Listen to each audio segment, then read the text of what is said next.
दिल बदल सकते हैं, शब्दों पर ध्यान दें, दिल बदल सकते हैं, जज्बात बदल सकते हैं,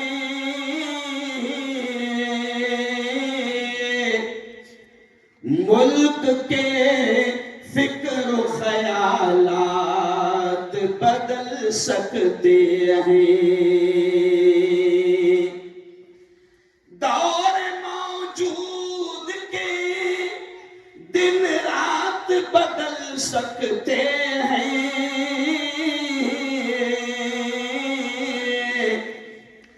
हम बदल जाएं तो हालात बदल सकते हैं, हम बदल जाएं तो हालात बदल सकते हैं।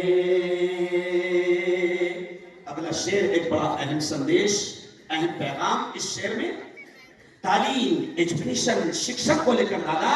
देखिए क्या कह रहा है कवि, जिंदगी मांगो किसी से न मोहब्बत मांगो,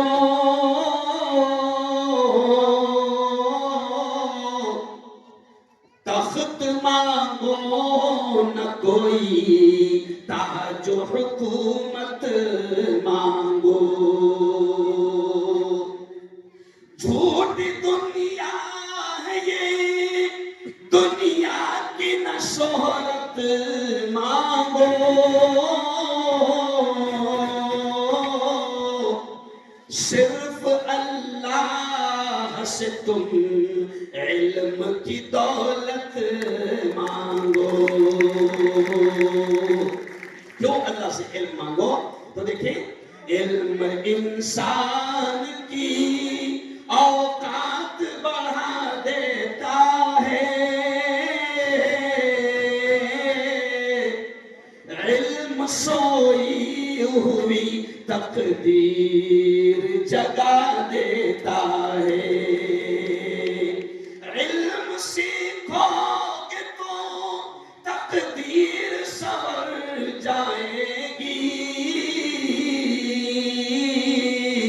जिंदगी वरना अंधेरों में गुजर जाएगी। आज की बहुत ही पवित्र सभा में मेरे तमाम बड़े मेरे दोस्त, मैं एक बात कहूंगा, दादा मैं दुनिया भर में जाता हूं और भारत के कई शहरों में जाता हूं, लेकिन आप लोगों की तारीफ नहीं कर रहा हूं या आपके मुंह पर तारीफ नहीं कर रहा हूं, कसम अल्लाह की, अल्लाह के घर के सामने खड़े रहकर खा रहा हूं कि जो मोहब्बत मुझे आज मेरे हिंदू भाइयों ने श्रृंखला में दी है, कसम खुदा कि इतना प्यारा माहौल आज तक मैंने कहीं नहीं देखा। और ये भी सुन लो, राष्ट्रीय एकात्मता का प्रोग्राम है राहुल सागर विक्की, तो ये भी सुन लो कि ये देश बड़ा प्यारा देश है। और आज मुझे ऐसा लग रहा है इतनी बड़ी तादाद में हिंदू मुस्लिम सब यहां पर मौजूद है, मुझे ऐसा लग रहा है कि आज मैं सचमुच भारत में, इंडिया में तकरीर करूं। यह है असल हिंदुस्तान, यह है असल हिंदुस्तान। और बिल्कुल डायरेक्ट मैं टॉपिक पर आता हूं। पहले मुबारकबाद दूंगा क्योंकि हमारे प्रेषित ने कहा है, राहुल हमारे नबी ने कहा है, क्या कहा है कि जो बंदों का शुक्रिया अदा न करे वो रब का क्या करे। मैं शुक्रिया अदा करता हूं कि श्रृंखला की जमीन पर पहली मर्तबा आया और इतना शानदार प्रोग्राम जिन लोगों ने सजाया, मैं सबके नाम तो नहीं जानता, लेकिन मैं राहुल को, विक्की को, इलियास बागवान को, सागर को और ये जितने जवान दादा, इतनी बड़ी तादाद में रेस्ट हाउस में इतने जवान हैं कि दिल खुश हो गया। मैं आप तमाम का शुक्रिया अदा करता हूं कि इतनी बड़ी तादाद में आप यहां पर आए। मैं आपका शुक्रिया अदा करता हूं। और याद रखो, ये प्रोग्राम है ना, राष्ट्रीय एकात्मता यहीं से शुरू कर रहा हूं। आप जानते हैं डॉक्टर अल्लामा इकबाल, कवि इकबाल, क्यों क्या गीत लिखा, लाखों मोबाइल में रिंग बजती है। 15 अगस्त को, 26 जनवरी को लाखों जगह पर गाया जाता है। कौन सा गीत गाया जाता है? अल्लामा इकबाल ने लिखा। इस प्यारे देश के बारे में क्या कहा? सारे जहां से अच्छा, बोलो मेरे साथ, हिंदुस्तान हमारा हमारा सारे जहां से अच्छा, हम बुलबुले हैं इसकी, ये गुलसिता हमारा हमारा सारे जहां से अच्छा। मजहब नहीं सिखाता आपस में बैर रखना, मजहब नहीं सिखाता आपस में बैर रखना। हिंदी है हम, हिंदी है हम, हिंदी है हम, वतन है हिंदुस्तान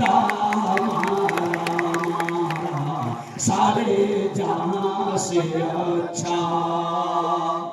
बहुत प्यारा देश था।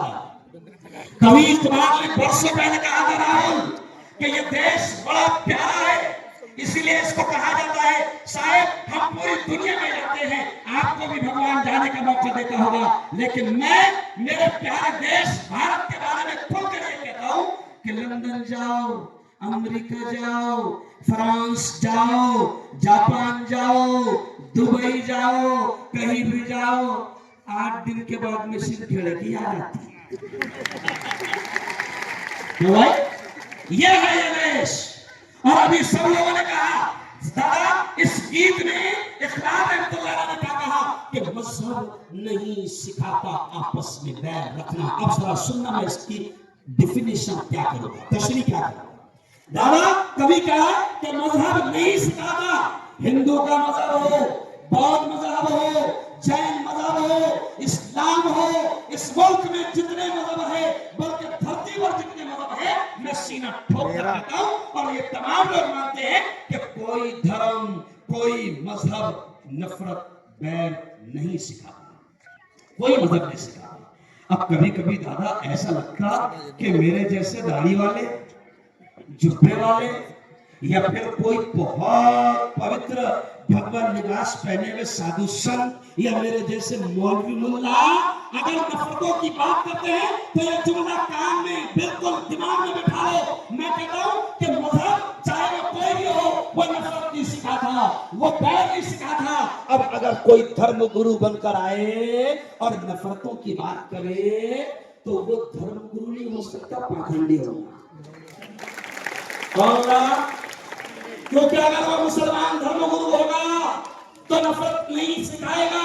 क्योंकि सुनो सुनो, आपके और मेरे लाडले नबी ने, अभी हम कह रहे ना, I love Mohammad, I love Mohammad, हम मोहम्मद से प्यार करते हैं, हम प्रेषित से प्यार करते हैं, हम नबी से प्यार करते हैं। यकीनन हम इतना प्यार करते हैं कि हम अपने बदन की चमड़ी उतार कर आपके लिए जूतियां बनाकर देने को तैयार है, तब भी हक अदा नहीं।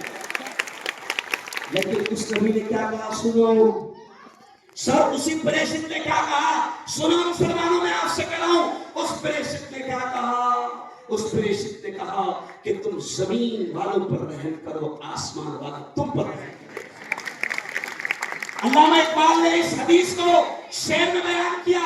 क्या कहा अल्लामा इकबाल ने, कहा कि करो मेहरबानी तुम अहले जमीन पर, करो मेहरबानी तुम अहले जमीन पर, खुदा मेहरबान होगा अर्श बरी पर। नफरत हमारे नबी ने भी सिखाया। हमारे नबी के बारे में क्या आता है, शीरपुर के प्रोग्राम में मैंने कहा था सलमान, हमारे नबी के बारे में क्या आता है, हमारे नबी को कत्ल करने के लिए दुश्मन आए, ये जुमला सुनना लगा, हमारे नबी को कत्ल करने के लिए दुश्मन आए, क्योंकि नफरतें हर जगह मौजूद थी। उस वक्त अरब में हमारे नबी को दुश्मन कत्ल करने के लिए आया, पकड़ा गया, पकड़ा गया। अब अगर दुश्मन जो कत्ल करने के लिए आया पकड़ा गया, तो अपना दिमाग क्या बोलता, बावला दिमाग अपना बावला दिमाग, अरे बाप रे, छोड़ा ना जाए। सब प्रेषित की जिंदगी में मिलता है कि कत्ल करने के लिए लोग आते थे, पकड़े जाते थे, जासूस बन के लोग आते थे, पकड़े जाते थे। लेकिन प्रेषित की जिंदगी में मिलता है कि प्रेषित उनको पकड़े जाने के बाद खाने के वक्त में अपने साथ अपनी प्लेट में बैठकर साथ में खाना खिलाते थे। यह है इस्लाम। क्यों हम कहते हैं सलाम उस पर कि जिसने पत्थर खाकर भी दुआएं दी। हम क्या कहते हैं मुसलमानों कि सलाम उस पर, हम सलाम पेश करते हैं हमारे नबी को, और हम कहते हैं कि सलाम उस पर कि जिसने पत्थर खाकर भी दुआएं दी। साहब मैं आपके सामने कह रहा हूं, प्रेषित मोहम्मद की जिंदगी का एक बड़ा अजीब वाकया है। एक बुढ़िया थी, एक औरत थी जो प्रेषित को तकलीफ देती थी। सुनो मुसलमानों, आप जानते हो वो रास्ते में क्या करती थी कि जब नबी गुजरते थे, मस्जिद में आते थे, तो वो रोजाना अपने घर के ऊपर से उन पर कचरा डालती थी, कचरा फेंकती थी। अब सुनो श्रृंखला वाले, 3 दिन तक के वो कचरा फेंकने वाली बुढ़िया नजर नहीं आई। तब अपने दिमाग में क्या आएगा, वो कचरा फेंकने वाली बुढ़िया नजर नहीं आई, तो अपने दिमाग में क्या आएगा, अच्छा हुआ चले गई। क्या हुआ, अच्छा हुआ चले गई। प्यारे नबी ने मालूम किया कि 3 दिन से कचरा नहीं आ रहा है, क्या बात है, वो बुढ़िया कहाँ है। लोगों ने बताया कि हुजूर वो बुढ़िया की तबीयत खराब है, वो बुढ़िया बीमार है। तो आपकी हमारे नबी की जिंदगी में मिलता है कि हमारे नबी वो कचरा फेंकने वाली बुढ़िया को देखने के लिए गए, उसकी इयादत करने के लिए गए। और मुसलमानों, हमारे नबी के इस अखलाक का क्या असर हुआ आप सब जानते हैं। यह है इस्लाम।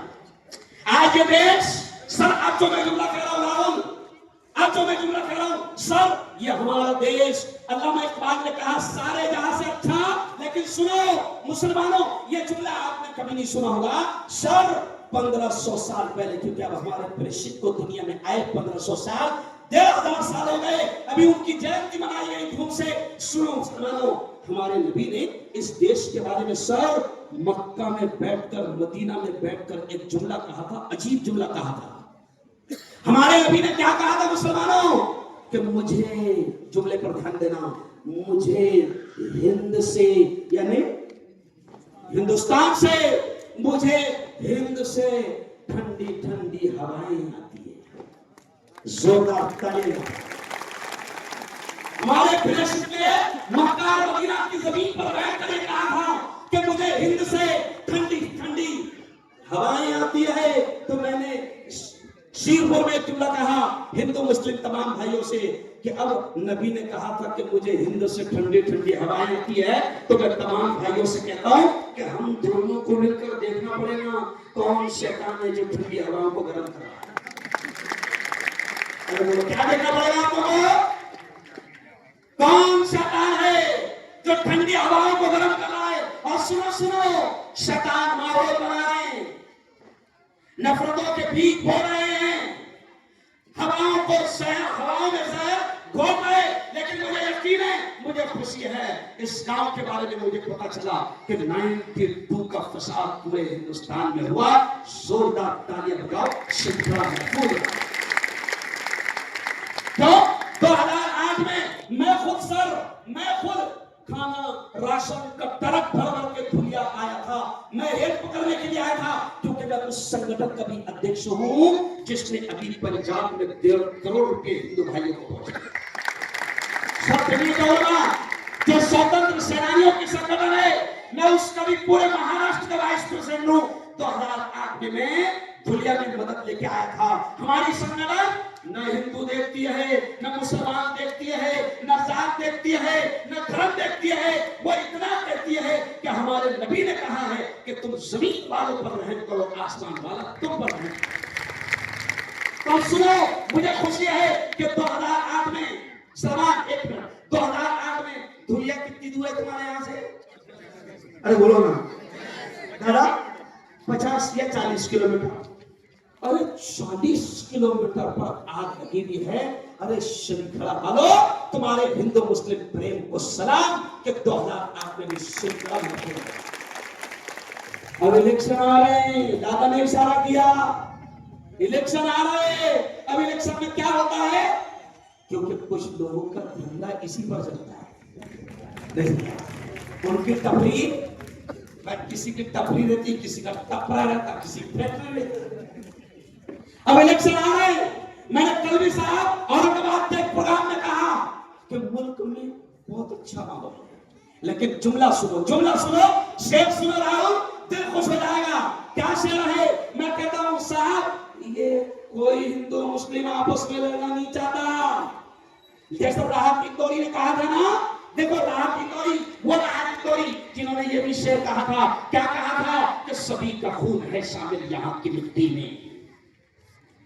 राहत इंदौरी ने क्या कहा था कि सभी का खून है शामिल यहाँ की मिट्टी में। किसी के बाप का हिंदुस्तान थोड़ी है।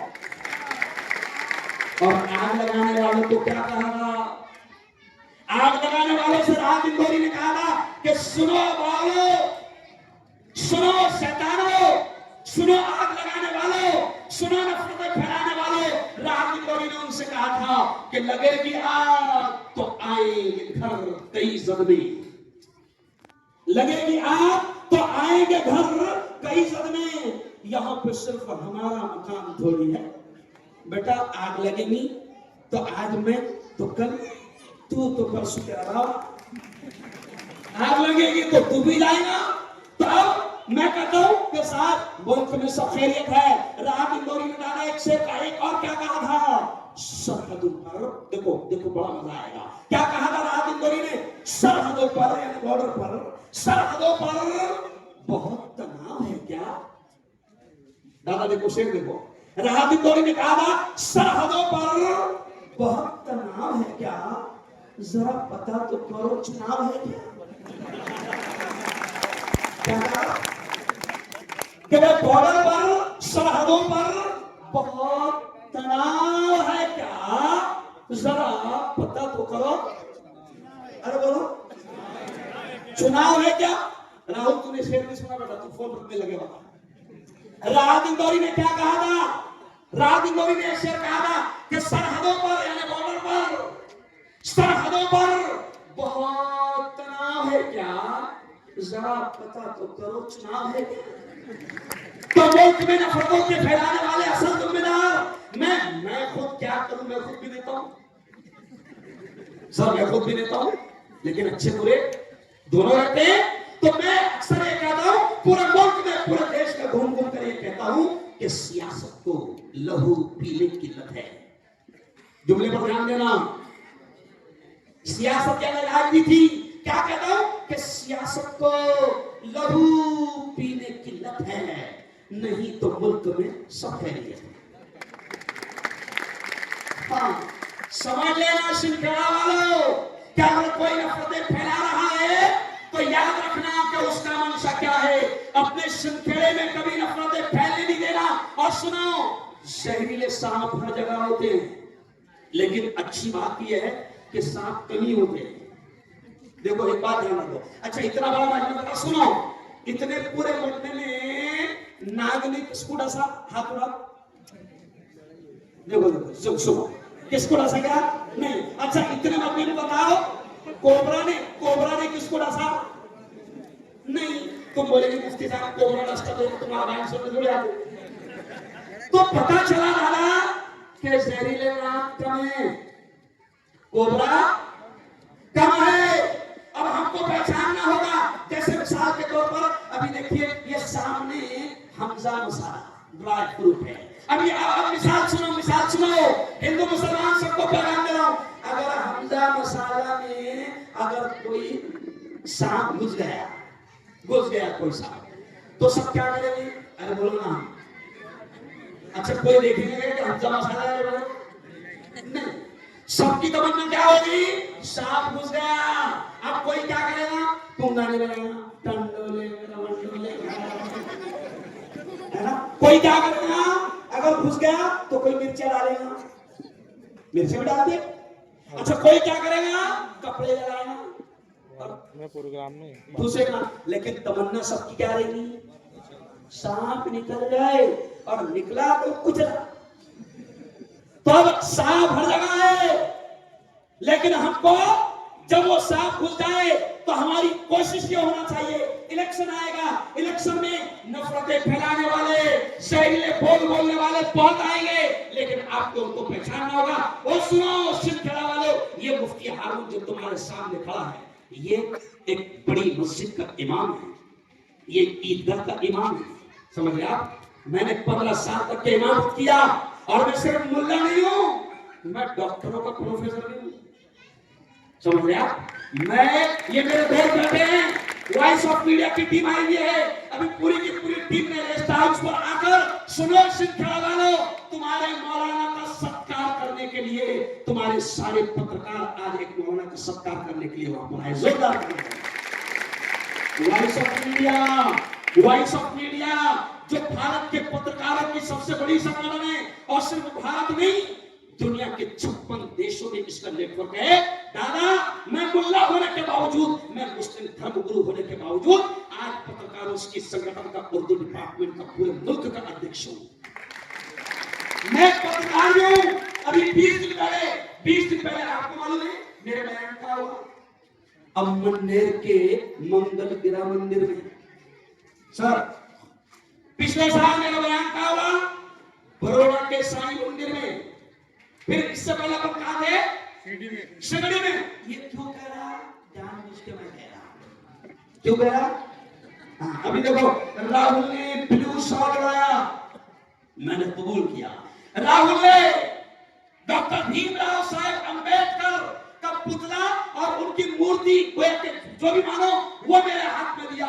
मैंने कहा राहुल देश तो भीमराव साहब अंबेडकर के संविधान से ही चलेगा।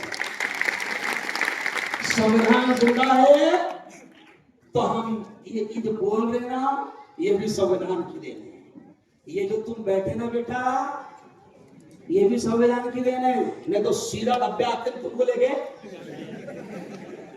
मैं शॉर्ट में समझा संविधान की देन है। तो सुनो ये देश बहुत प्यारा है, नफरतें फैलने नहीं देना, जहरीला माहौल बनने नहीं देना। कोई कितनी भी नफरतें फैलाए, मैं इस देश के बारे में क्या कहता हूं सर कि देखो मैं कहता हूं, अभी देखो मैं सबको खड़ा करूंगा, सब जरा आ रही है थोड़ा सा। मैं इस देश के बारे में क्या कहता हूं, देखो जोरदार तालियां आप बजाओ। मैं क्या कहता हूं हिंदू मुसलमानों से, मैं हिंदू मुसलमानों से कहता हूं राहुल कि दुनिया में अमन प्यार के किस्से लिखेगा कौन? दुनिया में अमन प्यार के किस्से लिखेगा कौन? और आपस में कट मरेंगे तो आखिर बचेगा कौन? और मेरे हिंदू भाइयों से कहता हूं कि होंगे ना तुम तो लाएंगे तुम सा कहां से हम, तुम्हारे जैसा होंगे ना तुम तो लाएंगे तुम सा कहां से हम, और होंगे ना हम तो आपको भाई कहेगा कौन? ये है मेरा देश। और मैं तमाम हिंदू मुसलमानों से कहता हूं कि ये देश बड़ा खूबसूरत है।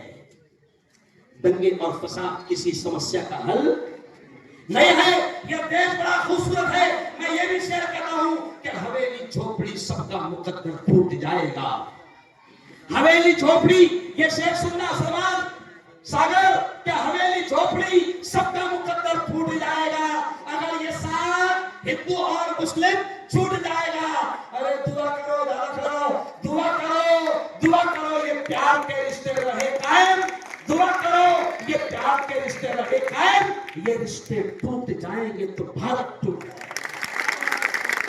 भारत को टूटने देना, शैतानों के प्लान को कामयाब होने। अरे बोलो, अरे मुझे बहुत खुशी हुई जब राहुल डेट लेने आया ना जगह में, तो मैंने मुसलमानों को क्या बोला, देखो रे हिंदू भाई बयान की डेट लेने आए, नहीं समझा है कि नहीं? सोने में स्वागत।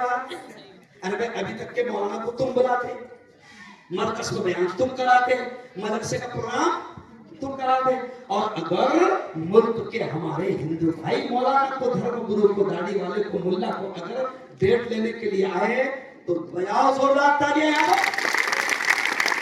यहाँ से आज पैगाम जाएगा, राहुल ने क्या कहा था, मैं वायरल मुफ्ती है, वायरल मुफ्ती समझते ना, मैं जो भी बोलता क्या हो गया, मेरा खुद का चैनल है वायरल न्यूज, जो पूरी दुनिया में देखा जाता है। राहुल और तमाम लोगों से मैं कह रहा हूं कि आज मेरे चैनल के जरिए से ये जो रिकॉर्ड हो रहा है, मेरे चैनल के जरिए से पूरी दुनिया में पैगाम जाएगा और हिंदुस्तान में पैगाम जाएगा कि सिंध खेड़ा के इस प्रोग्राम से पूरी दुनिया में अमन, शांति का, एकता का, मोहब्बत का पैगाम, ये पैगाम है। मैं आपसे कहता हूं कि देश बड़ा प्यारा है, खुदा के वास्ते टूटने मत देना। और एक खास बात, अब मैं दूसरे मुद्दे पर आपके सामने बोलना चाहूंगा, वो कौन सा मुद्दा है? और सुनो, एक और बात याद आ गई, इस देश को बचाने के लिए वो यारो, ओ टोपी वाले, ओ दाढ़ी वाले, ओ नमाज पढ़ाने वाले, ओ उलमाए किराम, ओ कुरान के याद करने वालों, आप और हम सब जानते हैं कि इस देश को आजादी दिलाने के लिए लाखों उलमाए किराम ने फांसी का फंदा चूमा, मगर अंग्रेजों से मुकाबला किया। क्या है हिस्ट्री में लिखा है, क्या लिखा है कि दिल्ली के लाल किले से लेकर लाहौर और कराची की सड़क पर कोई झाड़ ऐसा नहीं था जहां पर उलमा की लाशें न लटकी। तो तुम्हारे बुजुर्गों ने, हम सब ने मिलकर, और सर जो जमीयत उलमा का मैं वाइस प्रेसिडेंट हूं महाराष्ट्र का, उस संगठन ने महात्मा गांधी जी को, जब अंग्रेजों ने देखा, साहब बहुत पॉइंट की बात आ गई दादा, अंग्रेजों ने देखा कि ये देश उसी वक्त हम राज कर पाएंगे जब हिंदू मुसलमानों को आपस में लड़ाएंगे, तो सर अंग्रेज डिवाइड एंड रूल, उनका फंडा था अंग्रेजों का, लड़ाओ और राज कराओ। तो जनाब जमीयत उलमा ने देखा कि अंग्रेज ये फंडा इख्तियार कर रहे हैं, तो सर उस वक्त जमीयत उलमा इस संगठन ने, जिसका मैं वाइस प्रेसिडेंट हूं, उस वक्त उस जमाने में महात्मा गांधी को अपने पैसों से हमारी संगठन ने पूरे देश में घुमाया और हिंदू मुसलमान एकता का माहौल बनाया और बताया लोगों को कि देखो अंग्रेज तुमको अलग अलग कर रहे हैं। क्यों? जब तक कि हम एक नहीं हो गए, मुल्क आजाद नहीं होगा। ये काम किया, अभी सुन लो, तो जो लोग अंग्रेज थे वो अलग अलग कराते थे। अब जो खतरनाक जुमला बोल रहा हूं, तो ये हेडलाइन न बन जाए, खतरनाक जुमला, अंग्रेज हिंदू और मुसलमानों को अलग अलग कराते थे ताकि लड़वाए और राज करे। मेरा मानना यह है कि अभी भी जो लोग हिंदू मुसलमानों को लड़ा रहे हैं, उनका डीएनए जरूर टेस्ट किया जाए। नहीं समझा? क्या टेस्ट किया जाए? हाँ, क्योंकि गोरे अंग्रेज तो चले लेकिन कुछ काले बाकी है जो हमको एक साथ बैठने नहीं देते। आज का ये प्रोग्राम बड़ा शानदार रहा और दादा देखो आखिरी बात, कहां तक जवानों की भीड़ है। लोग मुझसे कह रहे थे मुफ्ती साहब पब्लिक को आम दो फिर तुमको लेके चलेंगे। मैंने नहीं, मेरा रोज का धंधा है, मैं पहले पहुंचा बता रहे। अच्छा पब्लिक की बहुत होशियार हो गए, पब्लिक का व्यक्ति कलाकार आया गया पहले, मैंने बोला था खड़ा रहने को जगह नहीं देंगे। और मेरे जवानों सुनो, अब दोनों हाथ उठाकर मुझे बता दो, अपने देश से हम सबको मोहब्बत है, दोनों हाथ उठाकर बता दो अल्लाह का कहना सुनो, माशाअल्लाह माशाअल्लाह। तो आज इस राष्ट्रीय एकात्मता के प्रोग्राम से तय कर लो कि देश में नफरतें फैलने। सर हमारे राष्ट्रीय अध्यक्ष मौलाना अरशद मोदी क्या कहते हैं, सुनो सुनो, बड़ा प्यारा जुमला मौलाना याद आ गया। क्या हमारे राष्ट्रीय अध्यक्ष कहते हैं दादा कि आग को आग से नहीं बुझाया जा सकता। वो शिक्षा वालों, आग को आग से बुझाया, आग को बुझाने के लिए पेट्रोल डालना पड़ेगा, पेट्रोल डालना। मौलाना अरशद मोदी कहते हैं कि आग को आग से नहीं बुझाया जा सकता। वो कहते हैं कि देश में नफरतों की आग लगी हुई है। वो कहते हैं हिंदुओं मुसलमानों, देश में नफरतों की आग को बुझाने के लिए आपको अमन का, मोहब्बत का, शांति का पानी डालना पड़ेगा, तो आग बुझेगी। अब बहुत अहम मुद्दे पर आ रहा हूं। दूसरा मुद्दा मेरा क्या है, नशा मुक्ति है ना। कितने प्यारे प्यारे जवान हैं सर, कुछ जवान तो इतने प्यारे हैं कि उनको देखकर ऐसा लगता है कि अल्लाह ने इसको मेरी नजर ना लग जाए।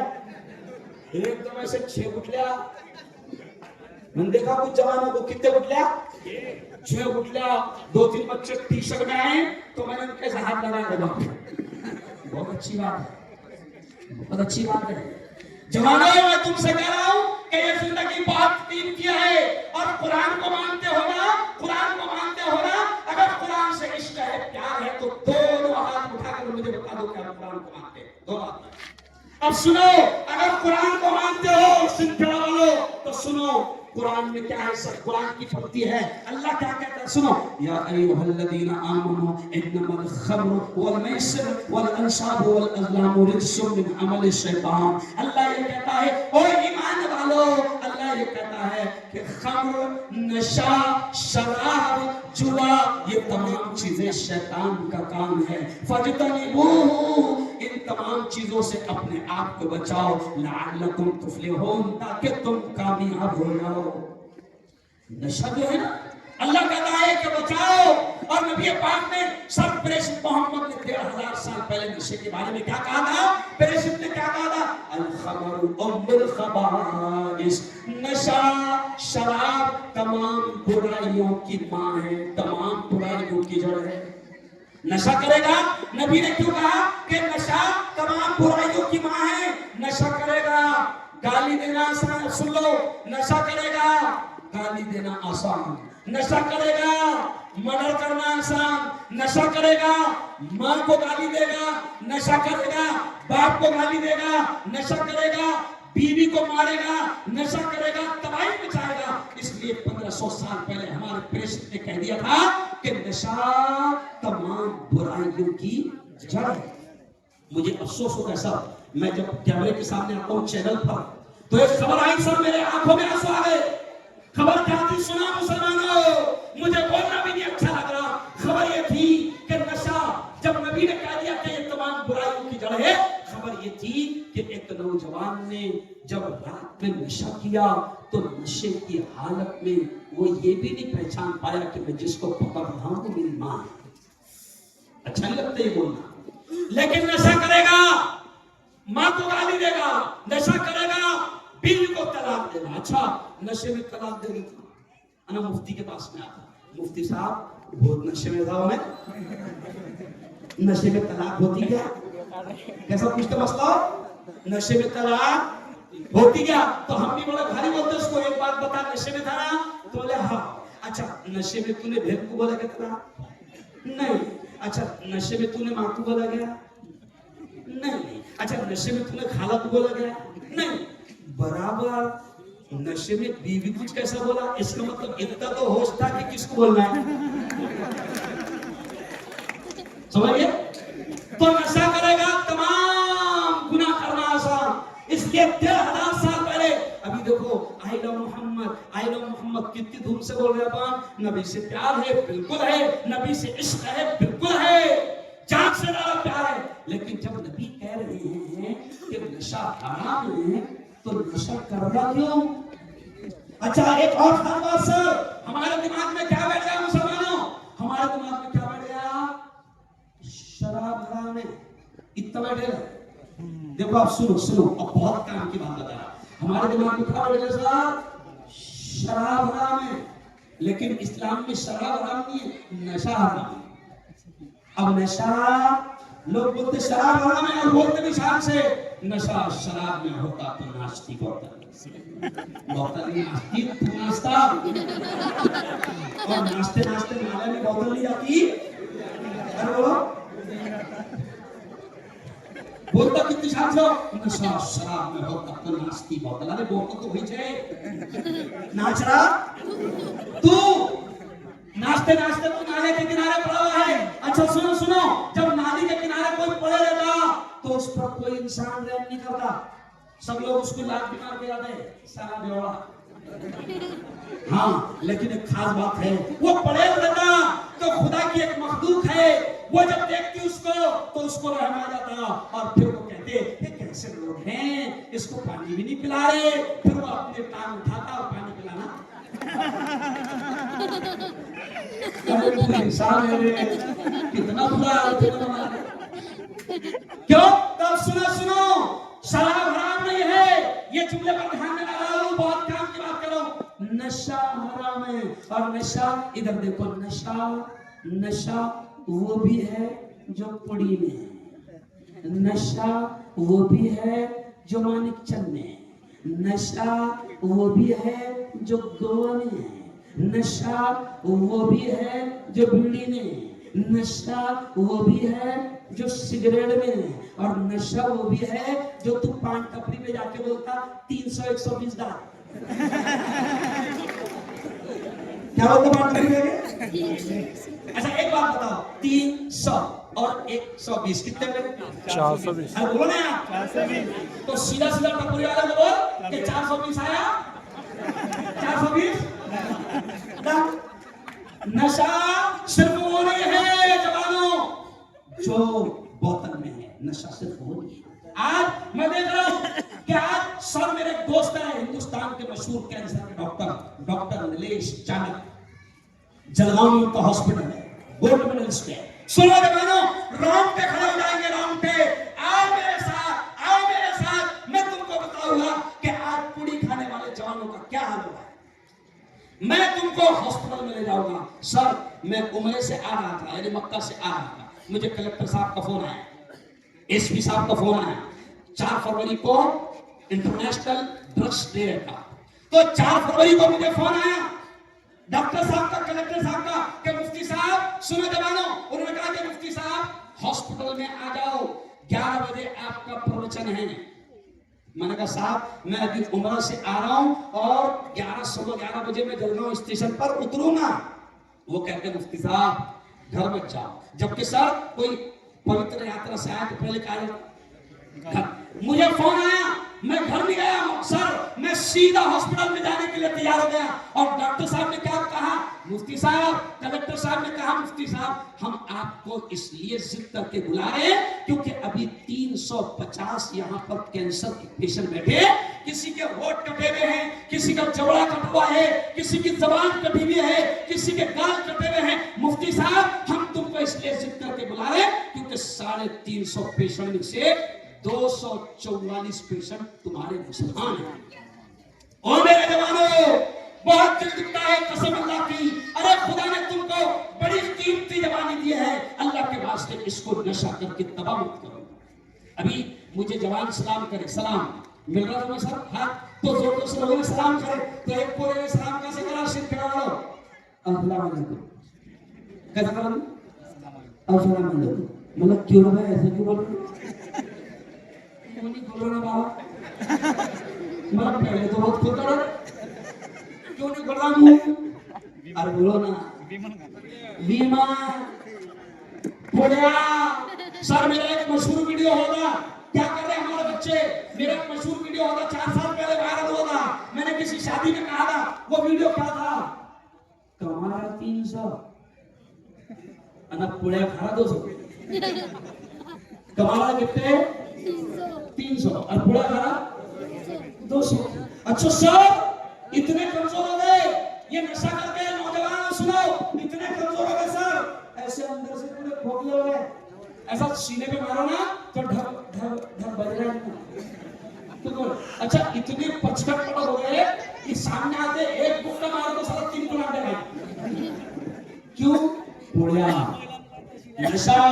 और मेरे जवानों तय कर लो कि हम नशा नहीं करेंगे, क्योंकि नशा हमारे नबी ने कहा है हराम है। और सुनो सुनो, आखिरी बड़ी काम की बात याद आ गई सर, आखिरी बड़ी काम की बात याद आ गई। सुनो, कोरोना आया था ना, कोरोना, अरे बोलो ना, कितने साल में आया?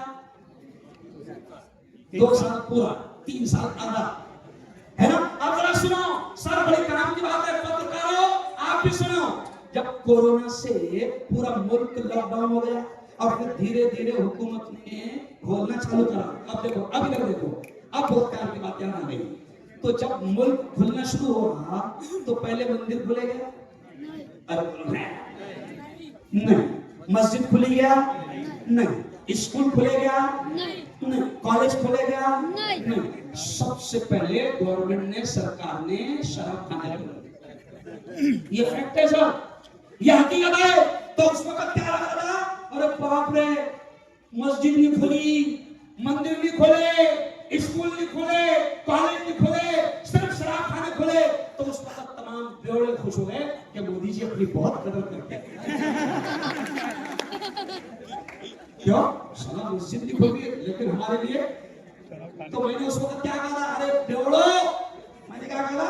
अरे बेवड़ो, सरकार ने मस्जिद मंदिर नहीं खोली, स्कूल नहीं खोली, 3 साल से मुल्क बंद था, बहुत नुकसान हुआ। पहले तुम्हारा इंतजाम किए क्योंकि पैसे तुम्हारे पास चाहिए। पैसे चाहिए और यारो आज तय कर लो कि हम अपने मोहल्ले में तय करो। और कोई भी काम सब धीरे धीरे होता है। अब 5 मिनट में बहुत प्यारी बात बोलूंगा, कोई भी काम धीरे धीरे होता है। तय करो कि हम अपने मोहल्ले में, देखो नबी ने फरमाया और कुरान ने फरमाया, अच्छाई का हुक्म करो। सब पवित्र कुरान कहता है अच्छाई का हुक्म करो और बुराई से लोगों को, अरे बोलो, रोको। तो तय करो, तुम मुसलमान हो, नबी के मानने वाले हो, कुरान के मानने वाले हो, तुमको अल्लाह का वास्ता, रसूल का वास्ता तय करो कि हम अपने मोहल्ले में नशे का कारोबार चलने नहीं देंगे। जोर से कहो इंशाअल्लाह। मैं मगर नहीं आया, जोर से कहो इंशाअल्लाह, है ना? पूरा कानूनी तरीके से मुकाबला करना। और आखिरी बात ये भी सुन लो, मैंने आयत कौन सी पढ़ा? अब देखो राहुल और भैया सागर, अब देखो मैं क्या पैगाम लेकर जा रहा हूँ। सर मैं मेडिकल कॉलेज का डॉक्टर का प्रोफेसर भी हूँ। ओ मेरे यारो, अब आप जो मैं पैगाम लेकर बात खत्म कर रहा हूँ, सुनो मुसलमानों, कुरान से प्यार है ना? कुरान में सर 6666 पंक्तियां है। कितनी? 6666 पंक्तियां है। और कमाल की बात सुनो, कुरान में रोजे का भी हुक्म है, कुरान में नमाज का भी हुक्म है, कुरान में हज का भी हुक्म है, कुरान में ज़कात का भी हुक्म है। लेकिन सर कमाल की बात है, कुरान में रोजे का हुक्म पहले नहीं आया, नमाज का ऑर्डर पहले नहीं आया, ज़कात का ऑर्डर पहले नहीं आया, हज का ऑर्डर पहले नहीं आया। सर पवित्र कुरान में सबसे पहले जो आयत उतरी वो है इक़रा। इक़रा शब्द के माने होते अरबी में शिका, पढ़ो। तो मैं मुसलमानों से कहता हूं कि सुनो, नमाज बहुत बड़ी इबादत है, लेकिन कुरान में नमाज का हुक्म पहले नहीं आया, ज़कात का हुक्म पहले नहीं आया, हज का हुक्म पहले नहीं आया, रोजे का हुक्म पहले नहीं आया। मुसलमानों, कुरान में सबसे पहले हुक्म आया इक़रा, और इक़रा के माने होते पढ़। क्या होते? पढ़। इसलिए मैंने शुरू में शेर क्या पढ़ा कि जिंदगी मांगो किसी से, न मोहब्बत मांगो, तख्त मांगो, न कोई ताजे हुकूमत मांगो, झूठी दुनिया है ये, दुनिया की न शोहरत मांगो, सिर्फ अल्लाह से तुम इल्म की दौलत मांगो। इल्म क्यों मांगो? इल्म बाबा साहब अम्बेडकर ने भी क्या कहा? शिका, तालीम हासिल करो और संगठित हुआ और संघर्ष करा। आज मुझे खुशी है कि आज आप देखो स्टेज पर कितना प्यारा स्टेज है। मैं कहता हूं कि जो लोग आज हमारे साथ है, हमारा भी फर्ज बन जाता है कि जब वक्त पड़ेगा तो हम भी इनके साथ पूरी ताकत के साथ रहेंगे, हम भी इनके साथ पूरी ताकत के साथ रहेंगे। तालीम हासिल करो। कुरान में रोजे का हुक्म पहले नहीं है, पहले इल्म का हुक्म है। मैं आपसे कहता हूं, सर मैंने कहा ना भी आपको, मेरे घर में 11 डॉक्टर्स हैं, मुफ्ती भी है, हाफिज भी है, मौलाना भी है, नमाज पढ़ाने वाले। मेरे घर में मुसलमानों 2 MBBS, 2 MD, 3 BDS, 4 BUMS। क्यों कह रहा हूं? इनको क्या लगता है बाप रे मौलाना? अरे मौलाना बोलना पढ़ो रे, क्योंकि पढ़ने के बगैर अरे बोलो कुछ नहीं होगा। इमरान प्रताप अली ने क्या कहा? बिन पढ़े अब गुजारा, पढ़ना पड़ेगा। क्यों? अच्छा नहीं पढ़ने वाले तो क्या बोलते हैं? जाहिल। क्या बोलते हैं? अच्छा जाहिल को जरा अलग अलग करो। जाहिल क्या मतलब है उसका? कि बेटा तूने पढ़े लिए ना, तो अब 200 रुपए के वास्ते भी आना काम कर, जब तक के 200 भी नहीं आएंगे। और पढ़ा लिखा होता तो एसी कैबिन में बैठता, मैनेजर बनता और शान से हजारों रुपए कमाता। आखिरी बात, बड़ी प्यारी बात, आपको मालूम है मुसलमानों, सबीहुद्दीन नाम का उत्तर प्रदेश के मुरादाबाद का एक जवान, सुनो अकल ठिकाने आ जाएगी। ये जो कंपनी है ना आईफोन की, एप्पल, आईफोन, मोबाइल की सबसे बड़ी कंपनी। और सुनो मुसलमानों, इल्म में कितना पावर है, तालीम में कितना पावर है कि तुम्हारे हिंदुस्तान का, भारत के उत्तर प्रदेश का सबीहुद्दीन इस वक्त अमेरिका में आईफोन कंपनी का CEO बनाया गया। और उसकी रोज की पेमेंट कितनी होगी? सबीहुद्दीन के डेली की पेमेंट मालूम है? 8 लाख रोज के। तो क्या घर बैठे क्या? अरे बोलो, सबीहुद्दीन के 8 लाख पर डे पेमेंट है। वो CEO कंपनी का, वो आईफोन कंपनी का CEO है। ये पावर काय में है? इल्म में। इसलिए सुन लो सिंखेड़ा वालों, आधी रोटी खाना मगर बच्चों को पढ़ाना। और अगला जुमला सुनो, एक वक्त चूल्हा नहीं जले चलेगा, यानी एक वक्त खाना नहीं मिला, अरे बोलो चलेगा। एक वक्त चूल्हा नहीं जले चलेगा, मगर अपने बच्चों को पढ़ाना। और बच्चों से मैं कहूंगा, देखो इस वक्त का सबसे बड़ा शैतान अगर कोई है तो वो कौन है? अभी आज एक केस आया ना वो हमारे पास, डॉक्टरों के पास, सर आंखों में आंसू आ गए, आंखों में आंसू आ गए। उस बच्चे की मौत इस वजह से हुई क्योंकि वो रात दिन मोबाइल इस तरीके से इस्तेमाल करता था कि जब वो आईसीयू में डाला गया तो 24 घंटे मोबाइल नहीं दिया गया तो उसके दिमाग की नस फट गई। ये खतरनाक चीज तुमको ये जहर की तरह तुमको दिया जा रहा है। अच्छा कंपनी क्या कर रही? 2 GB डाटा फ्री। ले बेटा 2 GB डाटा फ्री, और रात को 2 बजे तक के मारो। जब कंपनी ने ऐलान करी ना लगा 2 GB डाटा फ्री, तो मैंने उस वक्त नारा लगाया था, 2 GB डाटा नहीं, 2 रोटी आटा दे। लेकिन आटा नहीं देना, क्या देना? अरे बोलो डाटा।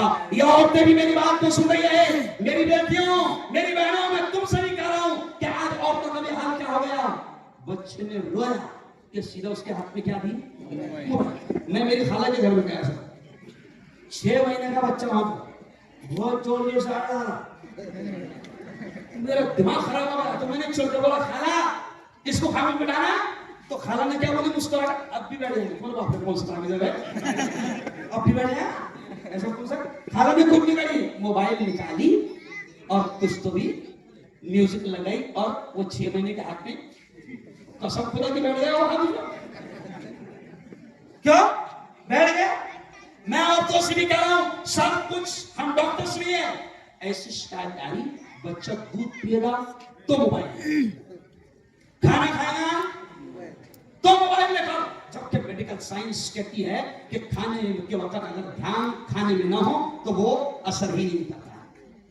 इसलिए मैं बेटियों से भी कहूंगा कि औलाद की तरबियत तुम्हारे हाथ में है, घरों की तरबियत तुम्हारे हाथ में है, घरों का माहौल तुम्हारे हाथ में है, इसलिए खराब होने नहीं देना। और एक बार फिर मैं आपसे गुजारिश करूंगा कि ये पूरी टीम, आ बेटा जरा राहुल, जरा सागर सर की भी आजा आजा आजा, तू कैमरे के पीछे जा रहा नजर आ गया।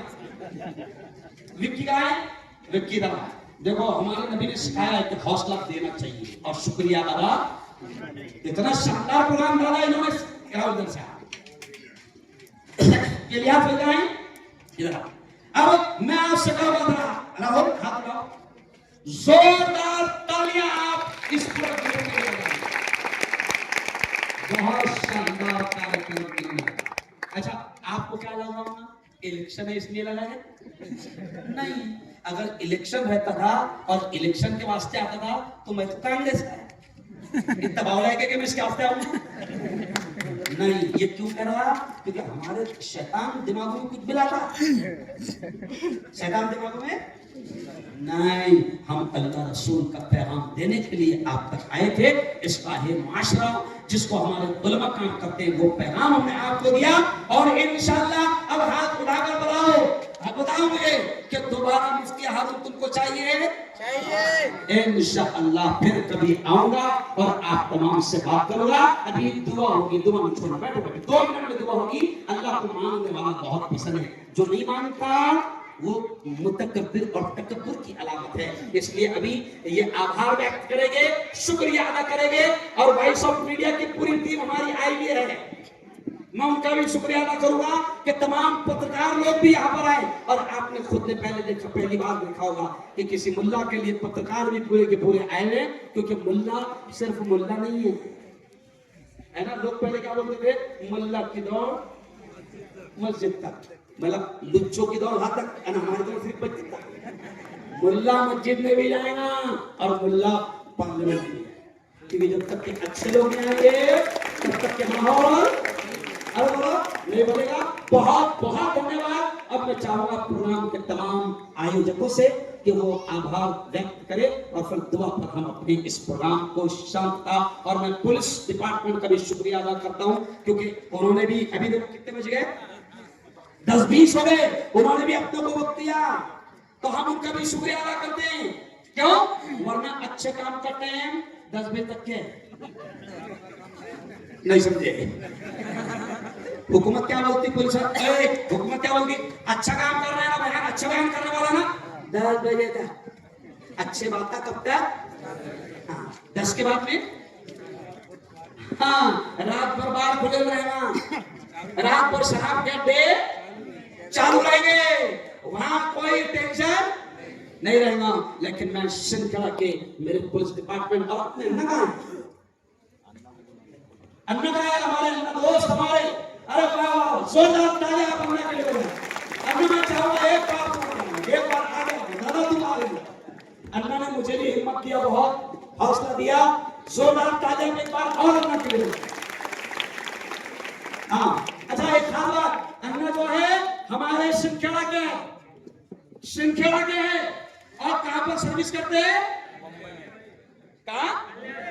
हाँ कल्याण मुंबई में। लेकिन श्रृंखला की फिक्र होती है। दादा उन्होंने मुझसे क्या कहा, मुफ्ती साहब जवान अच्छे काम के लिए कभी भी मुझे याद करे, मैं पैसों के साथ और वक्त के साथ और पूरी ताकत के साथ मैं जवान के साथ। मैं राहुल से गुजारिश करूंगा कि वो अन्ना का, विक्की दोनों से मैं गुजारिश करूंगा कि हमारे अन्ना का बिल्कुल दादा आप कैसे, मैं गुजारिश करूंगा कि दादा को अन्ना को शाल उड़ाकर और गुलदस्ता बुके देकर आप उनका सत्कार और सम्मान